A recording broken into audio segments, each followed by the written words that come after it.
Hi, I'm Reed Holson. Welcome to Ask the Mayor, our conversation every month with Mayor Mike Huther of the City of Sioux Falls. And as you know, the city election is coming up on April 10th, so this is our second to the last opportunity to have a conversation with Mike Huther, our Mayor of City of Sioux Falls. And we're here in the Denny Sanford Premier Center. Welcome, Mayor Huther. Thank you, Reed. And yes, I'm looking forward to our next two, or these final two Ask the Mayor sessions. I've really enjoyed them over the years. And I thought, what a great place to hold this one at the Denny.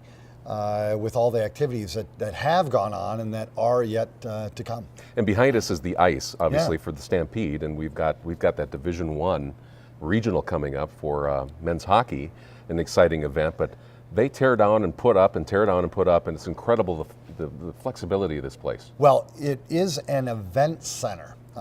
It's not just a basketball arena or a football stadium. It is an event center. And that was one of the goals when we had built this thing, is that we wanted it to be multi-purpose. You could turn it on a dime, and my goodness, Reed, in the month of March, they're turning it over and over and over again. And I guess, yeah, we go from hockey to football to basketball, back to hockey, then again to football, and then we even throw in a little bull riding action.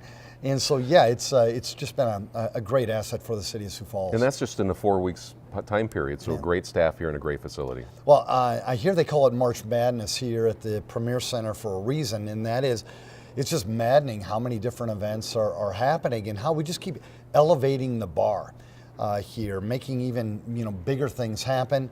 We just got done with the Summit League basketball tournament, and we had the largest attendance that we've ever had for a women's basketball game in the state of South Dakota. And then at that night, we capped it off by having the largest men's basketball crowd, or the largest basketball crowd we've ever had in South Dakota history. So I would expect we're going to have probably one of the largest hockey crowds we've ever had too, with this NCAA tournament coming up as well. As you look back, how does this make you feel to see this and the events that we've had compared to the great arena that obviously served us well for many years? Well, I think that we just, what we wanted to happen came to fruition and more. We had some high expectations for this event center. We told the people of Sioux Falls that if they trusted us, we felt strongly that we could make these things happen. But I think, I'm a pretty positive guy. I'm a pretty confident guy. I wanted, help us do great things. But yes, even my expectations have been exceeded. My goodness, we just had the Pheasant and Quail Fest, which was just an incredible event. The Summit League basketball tournament, which was, again, just so big.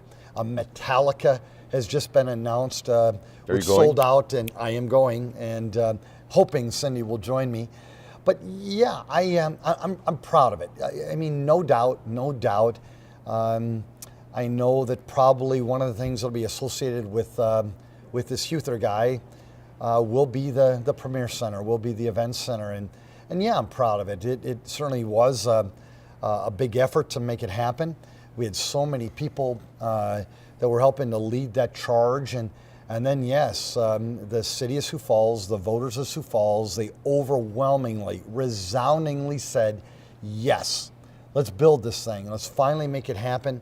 And this $117 million investment has certainly served the citizens well over the last 3 years, but I don't think they've seen anything just yet. Mayor, you talked about that contiguous floor space that was so important. Did Pheasant Fest use about every inch of this, including the Premier Center? They did, and that was one of, if not the strongest argument for having our new event center out here at this location.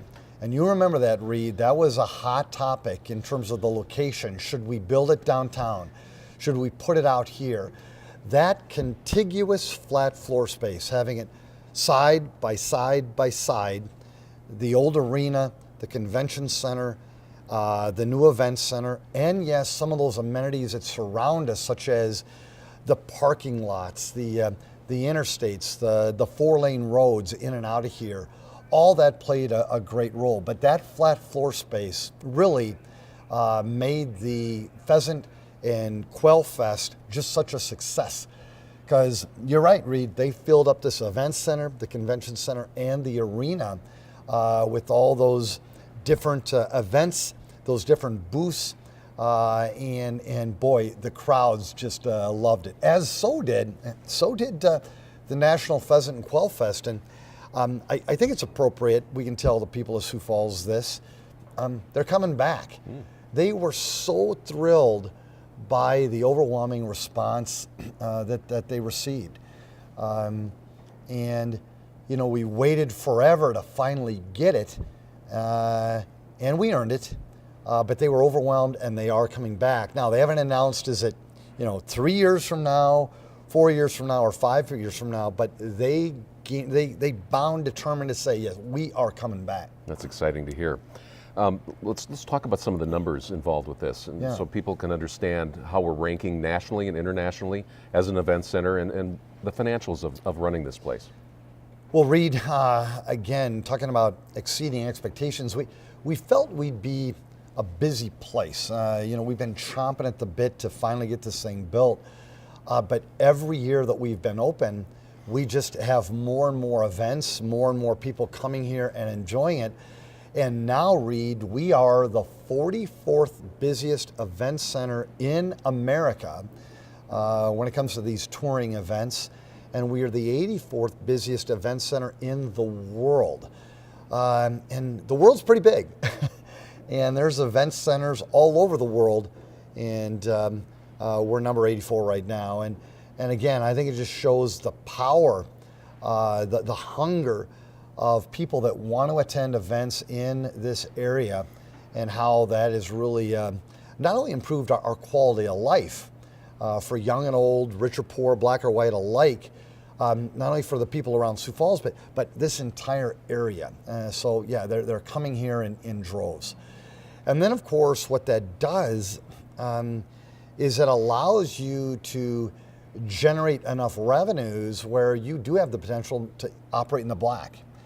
And that was another thing that we told the people of Sioux Falls when we were, even debating whether we should build this. And that was, if we build it, if you allow us to build it, we would do everything in our power to operate it in the black.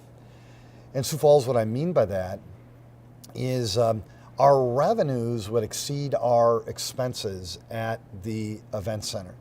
And I don't know if that's ever happened before, but that was the goal that we set. And we hit it the first year, we hit it the second year, and we hit it once again, Sioux Falls.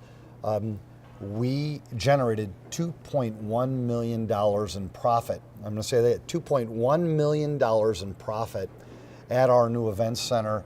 And the reason being is that we are running this thing like a business. We're being unbelievably, prudent, frugal with the expense line, but also doing some great things on the revenue side, including those all-important sponsorships. I mean, here we are at Club Cambria, but if you look around this event center, there's sponsors everywhere.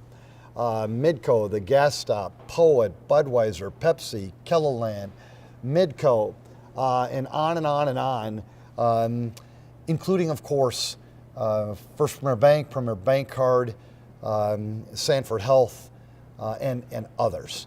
And all of that revenue that is coming in for those sponsorship, that really helps us toe that bottom line. And then we can use those net profits to do other great things here at the event center, at the convention center, at the arena, in this sports complex, and that's what we're doing. And still looking ahead to the future, there's a study that's out right now. Very good. With the arena and the Orpheum, and what to do with those facilities in the future. That I don't think it's a secret that people know I'd love to be your mayor forever. That's not the way it works. I will be done on May 15th, and I do kind of have this if only list. If only I had more time, Reed, to serve the citizens. There are some things that I'd like to, tackle next. But before I'm done, we will have the results of a study that we put forth in order to evaluate, is there even a more prudent and effective and productive way to utilize the old Sioux Falls Arena. Built in 1962, but it's pretty much empty for most of the time. So is there a more effective way to utilize that facility? Of course, you got the flat floor space, you've got the seats that groups like Augustana University uses, the Shrine Circus uses, but just not as often as we'd like.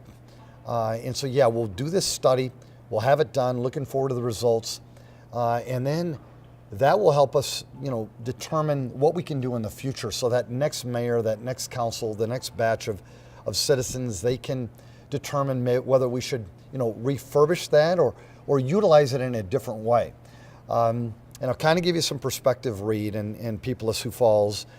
When we were even checking out event centers in this area before we built the Denny Sanford Premier Center, we had seen and had toured some old arenas, and we had seen how they had refurbished them and repurposed them in a very, very grand way. And that again was the impetus to, let's do our own study. Maybe there is a way to add more convention center space, maybe add some hotels rooms, or more, restaurants, bars, whatever it would be. Maybe there's a way to do that and more. And then, yes, you also talked about the Orpheum. The Orpheum Theater, that is another thing that is there a better way to utilize that facility? I think it served us well, but it is not operating in the black. It is not utilized at a very high level.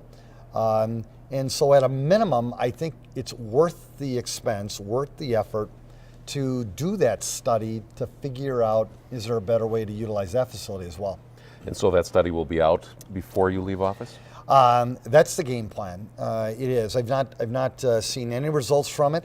I'm hoping to have that done, of course, before May 15th, and then we'll present that to the people of Sioux Falls. And I know they're working on it now. And yes,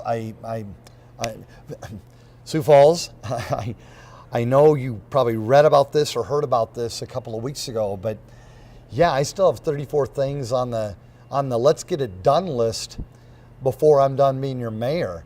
And this city team, these 1,300 city employees, 12 department heads, yes, and the city council, we're working in concert to get those things done, and that includes that study on the old arena and the Orpheum. Let's talk about 2017 financials. News just Okay. came out. Tracy Turbick's been talking to the city council. Yeah. Things turned out better than we thought they would for 2017. They did, and hallelujah. I think that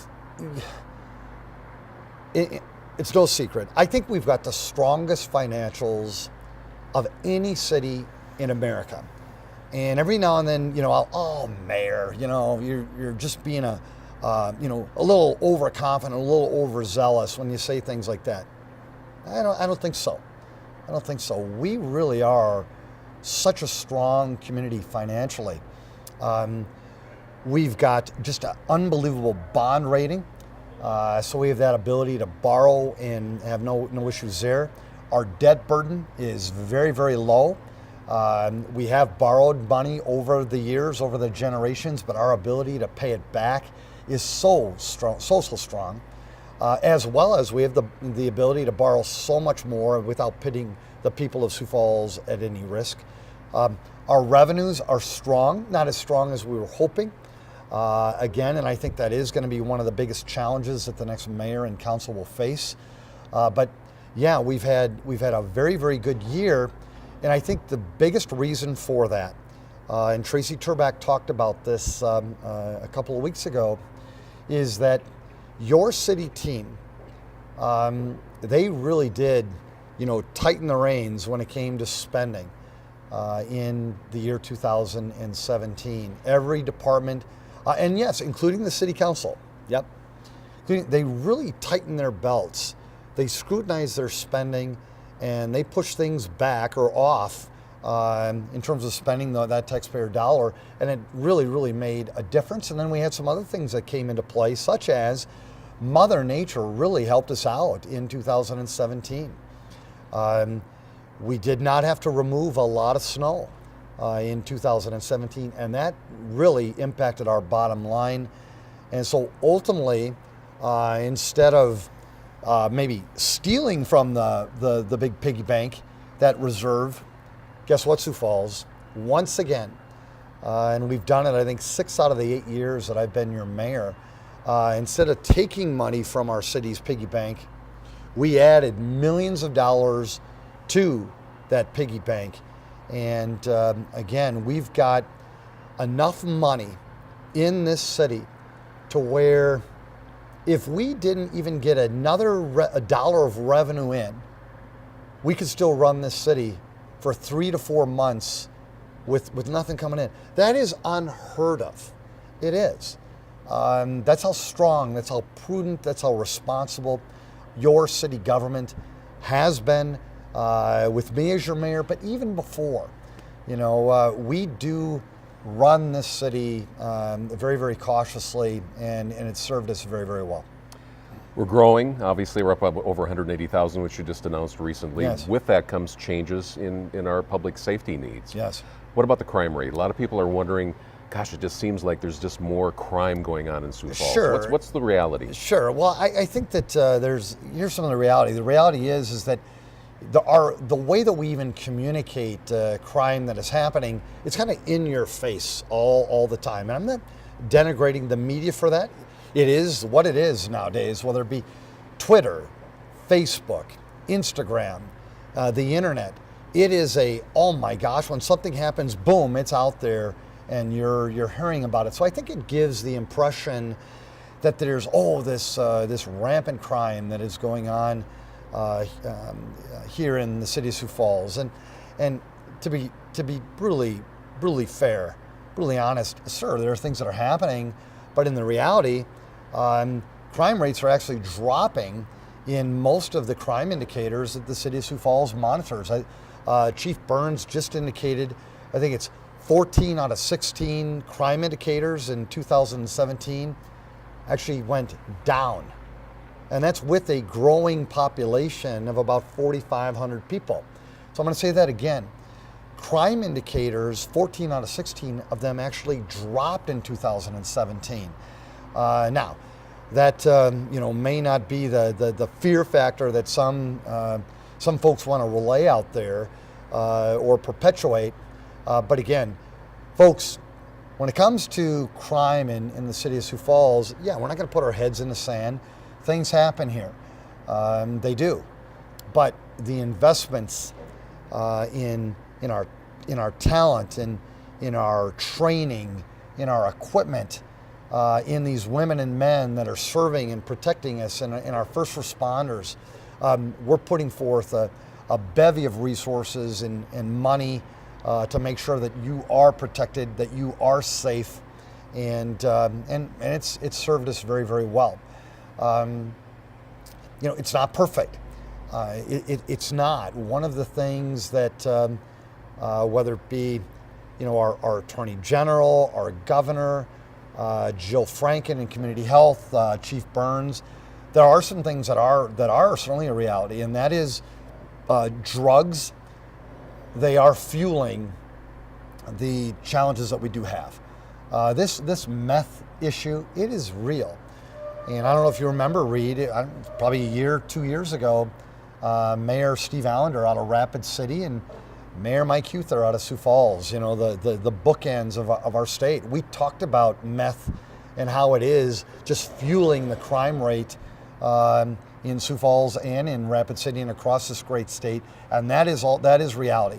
Now, if anybody's got a fix for this meth problem, boy, let us know. But right now, it's a challenge not only in Sioux Falls, not only in South Dakota, but across this country and world. But yes, we're staying one step ahead of it and really, really proud of those efforts. And the city's empowering us as neighbors to get together too, because there's opportunities with our community development department and the police department to get neighborhood groups together for eyes and ears. Sioux Falls, we've talked about this, but I don't know if they really truly understand the power that the people of our city have when it comes to reducing or controlling crime. if you're only going to rely on the women and men of police to protect us and keep us safe, I think you're sorely mistaken. We need you to be on the lookout. What are those things that are happening in your neighborhood, happening as you're out there that just doesn't feel right, doesn't look right, doesn't smell right, and your gut just says, you know what, I'm going to let somebody know. Sioux Falls, let somebody know.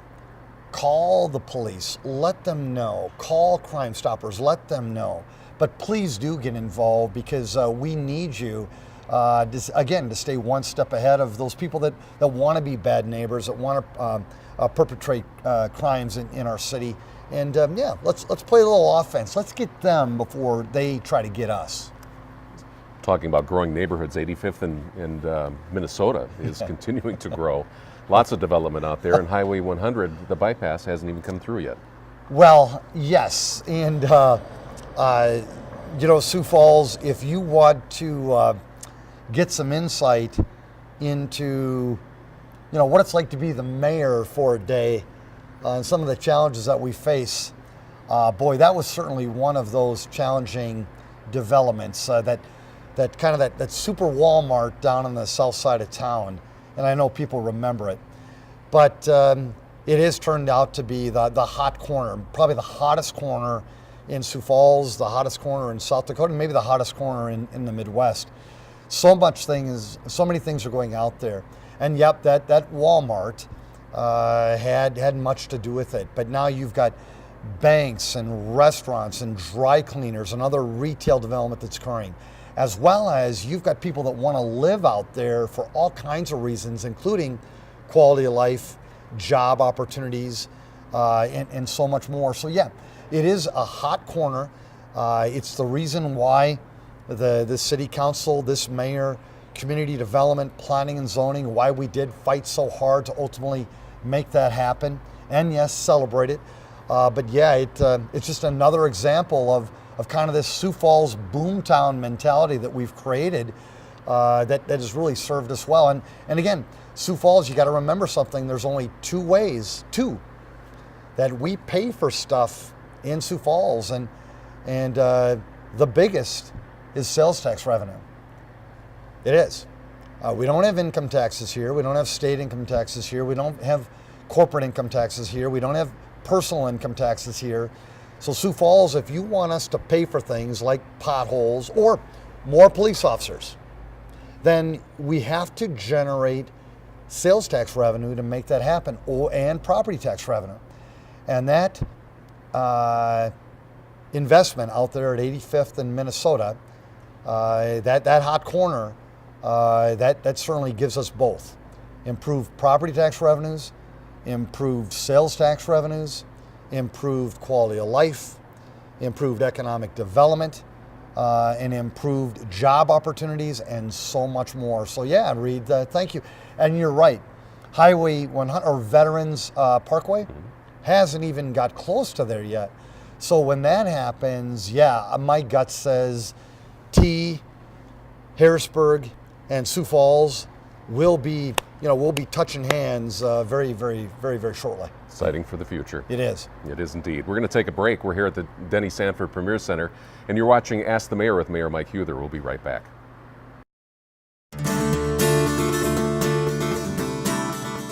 I'm Dr. Yakub from Falls Community Health. Depression is not something you could snap out of. For most people, it takes many approaches to get you feeling better. Some people benefit from medication, others talking to a therapist. Others just need to get away from the trauma that surrounds them. One of the most important things you could do is get active. Hit the gym, get between the trees, get out on the water.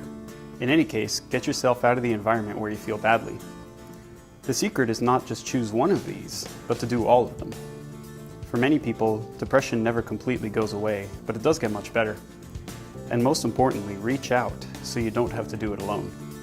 For more information, contact your doctor, reach out to a family member or friend, or in times of crisis, call the 211 Suicide Prevention Hotline. Welcome back to Ask the Mayor. We wanted to go down and run the Zamboni. Have you ever driven one of those? I am not, and that was actually kind of one of the things I was going to do before I'm done, and maybe I could still squeeze it in. But you know, that is one thing too, Reed. There are all these people behind the scenes that really make these things happen in our great city, and I think many times we take them for granted. You know, we enjoy them. We're thankful for the dollars that are flowing in, but they're all are these workers that are really just making such a dramatic impact. You know, setting up the stuff for the Summer League tournament. That you can't imagine the hundreds and hundreds and hundreds of people that make that happen. Or yes, whether it's a Stampede game, including that Zamboni driver. You know, there's a lot of people to thank. So next time you're at the event center, next time you're at the convention center or the arena, and you see someone in an SMG or Ovation shirt, just tell them thank you. Yeah. Tell them thank you, because they're doing good stuff. And lots of great events coming up. Oh. I mean, concerts, the summer looks great, the rest of the year looks fantastic. And they're selling out. They're selling out fast. You know, PBR, professional bull riding, that's just right around the corner. Some of these concerts that Chris Semrau has been able to book on the city's behalf, including, yes, Metallica, which sold out, I think, in minutes. That's happening, and again, and they're not done. There's more and more different touring events that are now really looking at Sioux Falls and taking us seriously, because they know there's still that hunger for concerts, and it's not just country music. It is also, you know, rock shows, Christian music shows, basketball, football, hockey, rodeo, bull riding, Cirque du Soleil events, and so much more. And that's why, again, this multi-purpose event center has served us well over the 3 years. But again, I think that the sky's the limit in what we can do here. The question we get a lot is there enough seats here? I mean, that was a debate when we built the place. How many seats to put in here? Do we need more? I think the seats are more than it's what we wanted to do.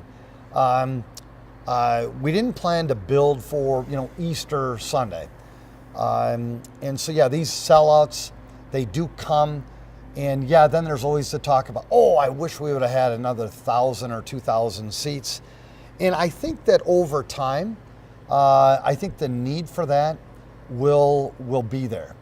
And Sioux Falls, again, to remind you, we actually did build this event center with the ability to add more seats. I'm going to say that again. We can add more seats, and it's right over there. We can actually add additional seating on there so that we can increase the capacity here. And so again, it won't be me that does that, but future mayors, future councils, future citizens, they can decide if and when we want to add on to the event center. But for now, I just think we did our homework so well, and it just paid off very, very well. As well as I still the beauty of this event center. Oh my! As I was driving up here for the interview today, Reed, the outside of our event center is absolutely beautiful. The inside is absolutely beautiful. The inside and the outside is unbelievably functional. And then you throw in all the other amenities around here, such as free parking. Take a little break. Free parking. We just had the National Pheasant and Quail Fest here. And one of the things that they just could not believe, and then the thousands and thousands of people that were here from all over the country couldn't believe either, is that we had this huge show and there was free parking everywhere. And that's, again, one of those things that I know that sometimes in Sioux Falls we probably do take it for granted.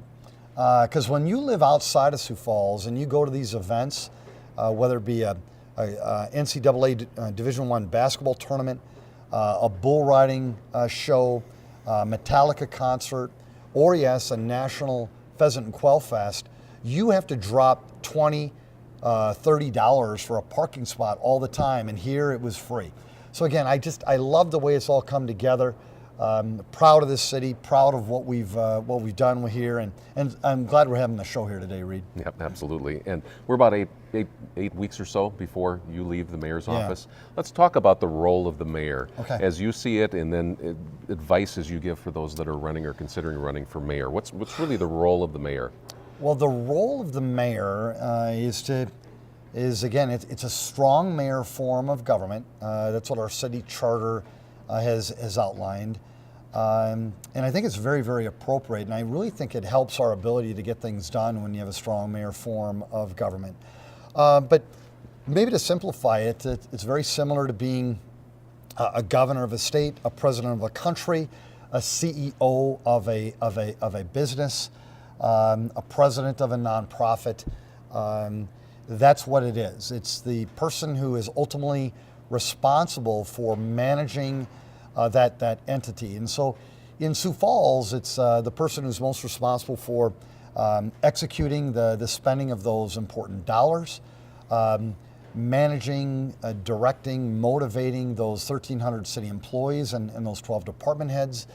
And then, yes, fulfilling the policies, the codes, the laws that are provided to the city or the executive branch from the legislative branch, which is the Sioux Falls City Council, or the judicial branch, which is our legal team. And so that's what the mayor does. And again, I would encourage people as they're evaluating these roles is that there is a separation. The City Council, their role is the legislative branch. They approve the dollars that the city will spend, not only in the operating side but also on the capital side. They'll develop those codes, those ordinances, those things that again the city will abide by. And yes, they will give some direction, and they are a very good checks and balance to the mayor and the executive branch too.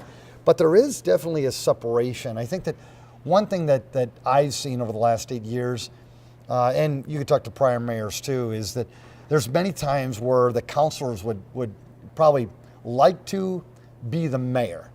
And I get that, but there is a separation. We both have our roles. I think we do them well in the city of Sioux Falls, and I think that's why we've been able to be such a successful government.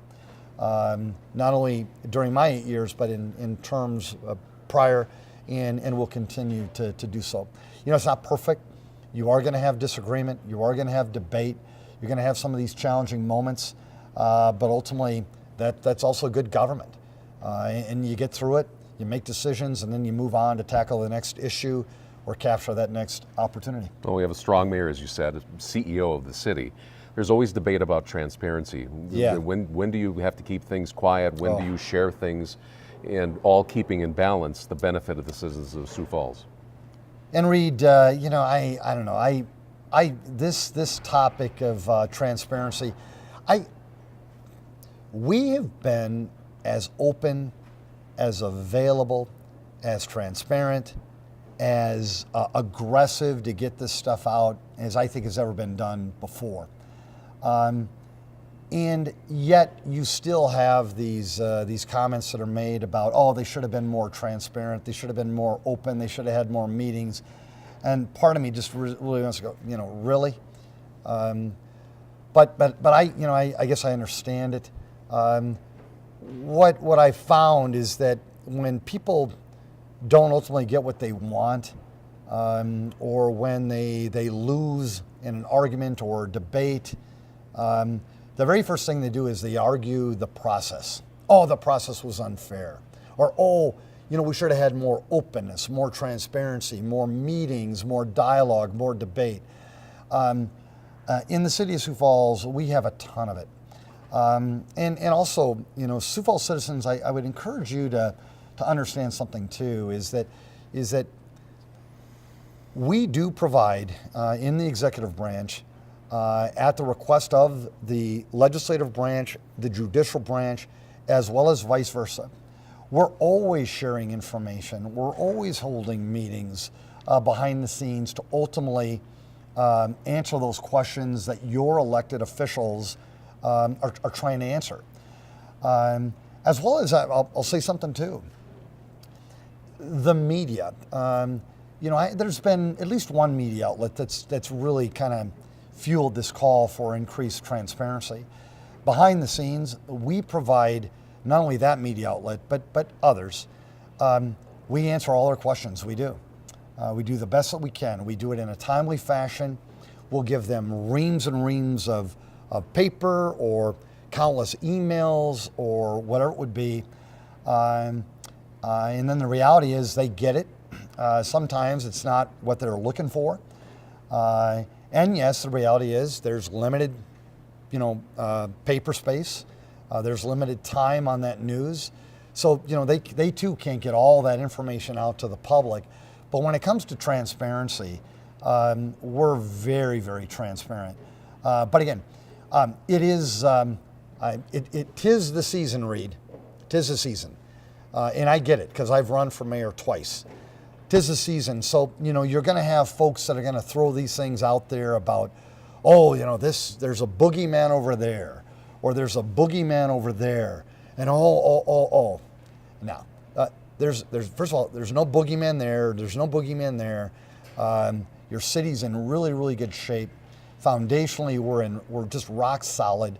We're working collaboratively. We're getting things done. I think you've got the strongest government maybe in the country right now.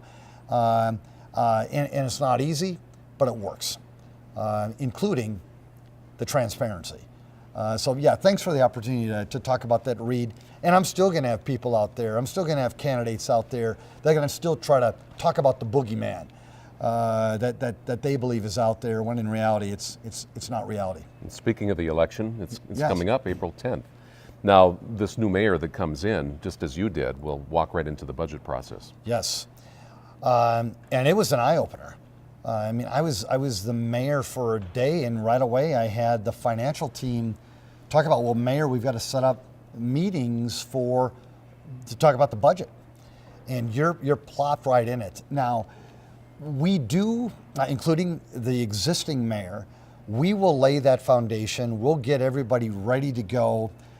In terms of evaluating the fundamentals of all the budgets that are out there, and so that mayor can come in and evaluate, and he or she will make tweaks to the budget. I remember that one of the first things I did when I was elected mayor is that they had money that they had allocated more towards the building roads on the outskirts of town. We called them kind of those arterial roads. And what I did is I wanted to move that money from there into the inner core. I wanted to rebuild roads. I wanted to replace roads. I wanted to repair roads. And it was controversial at the time, because I had changed things that maybe the prior mayor, the prior administration had wanted. And that's going to happen this time too. But yeah, we're already working on the budget. Our finance team, our department heads, we're getting it ready for the next mayor, the next city council, and yeah, we'll still serve our city well, and yeah, that election is coming up, and Reed, my mind is racing. Again, we got 2 more of these to go. So much I'd love to talk about. One of the things that I hope you don't mind, but as I was thinking about the upcoming election. I had announced the top 10 wins that I thought for the city in 2017. There was one win that I wish I would have put in that top 10 for the city. And it too was controversial. But I think one of the biggest wins that we had in 2017 that's going to serve this city well for generations to come was when the city council, at least 4 of them, Rex Rolfing, Marshall Selberg, Michelle Erpenbach, and Councilor Chair Kiley, and then I broke the tie. When those 4 folks decided to vote yes on ensuring that before you can become elected, before you can serve the people, you had to have the majority of the voters vote for you. That was 50% plus one. I strongly believe that should have made the top 10 list. Because in my mind, if you are going to earn the honor to serve the people, then the majority of the people should vote for you. Not a minority, the majority. And so, yeah, I think that's going to serve our people very, very well, not only in the upcoming election on, coming up in April, but I also believe it'll serve us, for years and years to come. So, yeah, looking forward to it. And it's a combined city and school board election, and we really want to encourage people to get out and vote. Make the turnout as big as possible. Make these choices. Reed, thank you. We've kind of been talking about that for the last couple of programs, but we're trying to be sincere. Voting, number one, I don't know how much easier it can be. It's a really easy process, but I also know, I darn well know, it's unbelievably important. Sioux Falls, these people that you elect to serve you, they are making these very, very crucial decisions that are going to impact your quality of life. They'll impact your economic development opportunities. They'll impact your safety and so much more. Well, I know full well that who you elect will help determine what happens there. And this mayor's race is a big one. Again, it's a strong mayor form of government, so that's important. But I've also seen just how even a city council, how members that are elected to that body, how important they truly, truly are. And so please get out there and vote. Please bring your kids along so that you can teach them the importance of voting, and then encourage your family and friends to do the same, whether it be for city council, mayor's race, school board, or whatever it would be. And you're going to feel so darn good afterwards. You just will. It's a good feeling. That sticker, I voted today, that's a big deal. And my gosh, you've had people that have died for generations to protect our right to vote. And so why we would not take it more seriously, I will never understand that. Well, big day's coming up on April 10th. Mayor, thank you for your time. You're welcome. Thank you, Reed. We appreciate it. One more to go. One more to go. And really enjoy it. So thank you for this opportunity. You're welcome. It's been an incredible 8 years with Mayor Mike Euther on this program. Next month in April, we'll have a very special Ask the Mayor, the final one, as his tenure in office comes to an end. A couple of things to remind you of is talking about the election. April 10th is when the election is, and absentee voting begins on March 26th. So if you're not around on April 10th, maybe you're going someplace warm. Hopefully it's warm here by then. You can absentee vote as well. You can find out information on that. SiouxFalls.org, click on elections and find it there. And we're talking about taking care of your neighborhood too.